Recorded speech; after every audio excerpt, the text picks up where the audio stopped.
Napoleon and Josephine, the beginning of love. It was 1796, and France was in chaos. Wars, politics, and endless ambition shaping the future of Europe.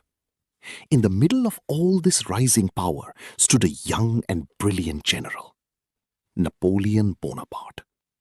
He was only 26, but already feared for his military genius.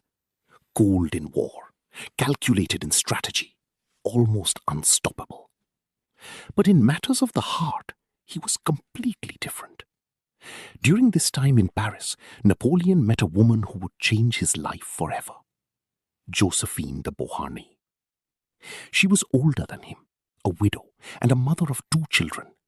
Yet there was something about her, something mysterious, elegant and deeply emotional that pulled Napoleon toward her. He fell deeply in love. In March 1796, they got married. But just 2 days after the wedding, Napoleon left for war in Italy. From the battlefield, he wrote her countless letters, full of passion, longing, and obsession. "I cannot live a moment without you." For Napoleon, she became the center of his world. But distance was only the beginning of their struggle. While Napoleon was fighting wars and building his reputation in Italy, his heart remained in Paris. He wrote letters almost every day, desperate for emotional connection. But rumors began to spread. People said Josephine was not as loyal as Napoleon believed. She was living her own life in Paris, attending social events and getting close to other men. Slowly, doubt entered Napoleon's mind. The same man who controlled armies now struggled with insecurity.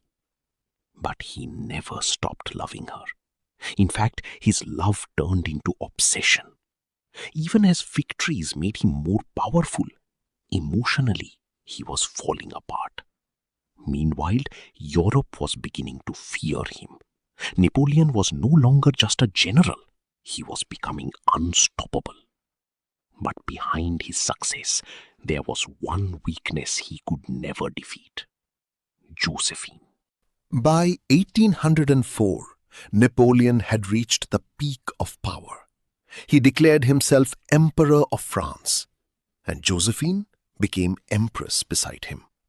It seemed like a perfect ending, but it was not. There was one problem Napoleon could not ignore. Josephine could not give him an heir. For an emperor,